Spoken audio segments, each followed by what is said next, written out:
Assalamualaikum warahmatullahi wabarakatuh.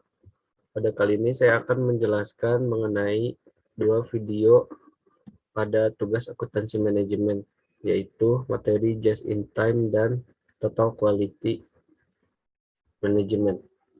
Untuk video yang pertama ditujukan pengertian JIT atau just in time dan dibagi ke dalam dua bagian, yaitu ada big JIT dan little JIT.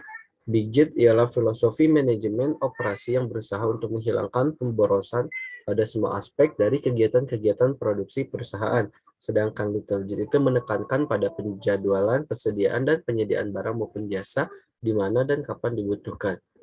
Sasaran umum organisasinya yaitu kualitas, biaya, responsif, dan fleksibilitas. Keempat hal ini merupakan hal yang saling berhubungan dan juga sangat penting.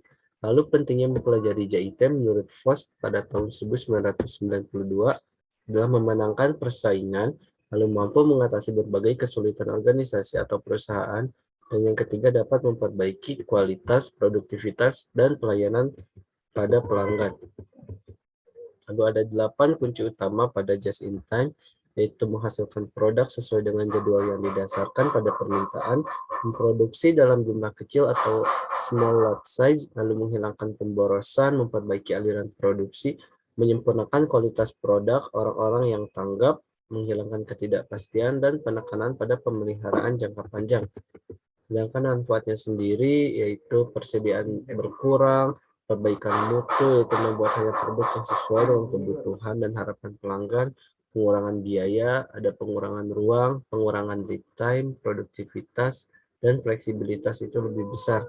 Hubungan dengan pemasok juga akan lebih baik, kegiatan penjualan dan pengendalian lebih sederhana, peningkatan kapasitas yang dapat dilakukan setelah pangsa pasar meningkat dan profit tinggi. Lalu ada pemberdayaan sumber daya manusia semakin baik dengan filosofi mutu mengadakan perbaikan secara terus-menerus dan berkesinambungan.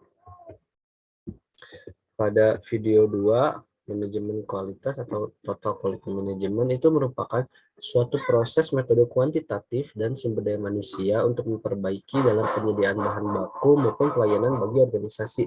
Semua proses dalam organisasi pada tingkatan tertentu di mana kebutuhan pelanggan terpenuhi sekarang maupun di masa yang akan datang. TQM sendiri pada dasarnya merupakan sikap dan perilaku bagi perusahaan atau filosofi continuous improvement. Kalau dalam bahasa Jepang itu disebut kaizen. Nah, budaya yang digunakan dalam pelaksanaan TQM ini yaitu komunikasinya terbuka, terdapat pemberdayaan, pencegahan kesalahan, fokus terhadap hal di luar perusahaan atau eksternal, lalu kesesuaian terhadap kualitas, perubahan dan perbaikan secara terus-menerus atau improvement continuous, hubungan kerjasama, lalu penyelesaian masalah hingga ke akar. Dan 7 elemen penting dalam TQM itu ada kepemimpinan, keterlibatan penuh seluruh karyawan, perencanaan yang baik, strategi pelaksanaan, pengukuran dan evaluasi, pengendalian dan perbaikan, serta mencapai dan mempertahankan standar kesempurnaan. Terdapat hambatan juga dalam pelaksanaan TQM ini, itu bila filosofi TQM dipandang sebagai suatu kegiatan yang membutuhkan waktu, lalu apabila diterapkan dalam lingkungan yang birokratis terdapat hambatan di dalamnya, serta dilaksanakannya itu secara kaku dan dilakukan untuk kelompok ahli atau spesialis. Nah, ada dua penerapan TQM yaitu re-engineering, yaitu pemikiran secara mendasar dan mendesain kembali secara radikal proses bisnis untuk mengadakan perbaikan penting.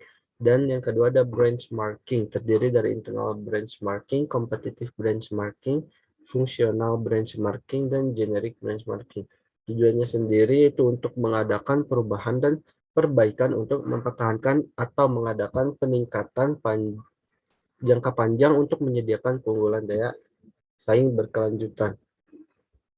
Sekian video yang dapat saya buat dan semoga jelas. Saya akan taruh link sumbernya di link description. Terima kasih. Wassalamualaikum warahmatullahi wabarakatuh.